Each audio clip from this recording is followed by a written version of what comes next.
monsieur bonjour di leen nuyu leen gërëm leen sant di wax ne am plaisir de revenir sur la fenêtre internationale qui va s'ouvrir dans quelques jours fii nga xam ne mars ak ñaari match yoo xam ne Sénégal da koy mëne benn bi ak Gambie fii ci Dakar beneen bi ci topp ak Pérou Amérique latine fële ci Paris. ci biir loolu nag xam ngeen ne champion d'Afrique yi groupe la ñu woon groupe boo xam ne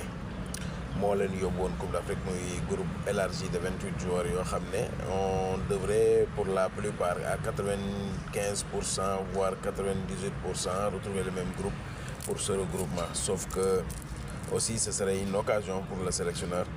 non seulement de convoquer certains joueurs mais de pouvoir peut-être donner un peu plus de temps de jeu à d'autres qui étaient là, qui étaient dans le groupe, qui n'étaient pas forcément dans les 23, mais qui étaient dans le groupe des 28, comme voilà, et les réservistes. xam nañ ne Coupe d'Afrique am na ñaari ñett ñu joueurs yoo xam ne football mais joueurs yi nga xam ne tey jii moom la Pape Thiaw mun a xaar li ñuy xaar ñun en tout cas Issa Soumaré bi nga xam ne Havre la nekk tey jii nii di wane faire preuve de maturité beaucoup en Ligue 1 nekk jeune boo xam ne les échanges ont eu entre moom ak sa famille ak le sélectionneur national Pape Thiaw et qu'on espère pouvoir le retrouver d'autant plus qu'il vient peut-être apporter combler en tout cas un vide par rapport à la disette qu'a connu l'essentiel des numéros 9 que nous avons eu pendant la Coupe d'Afrique. En dehors de Nicolas Jackson, je pense que les autres, Serif Ndiaye peut-être dans une mesure moindre, n'ont pas apporté ce qu'il fallait avoir apporté. On attend aussi l'arrivée pour la première fois de Nobel Mendy, donc de Rayo Vallecano, donc Nobel qui fait une excellente saison et qui aurait pu être même dans le groupe qui est parti à la CAN. Nobel tam ñu ngi koy xaar. Ousmane Sow, le jeune prodige qui était dans la liste des réservistes,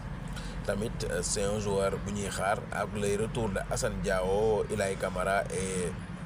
Nampalys Mendy. Nampalys qui a repris la compétition progressivement, qui est en train de monter en puissance, et Assane Diao qui a repris les entraînements avec Théo Mokomo, qui n'a pas encore joué totalement, mais bon, qui reste. Mais en tout cas, Nampalys, en termes de performance, Nampalys,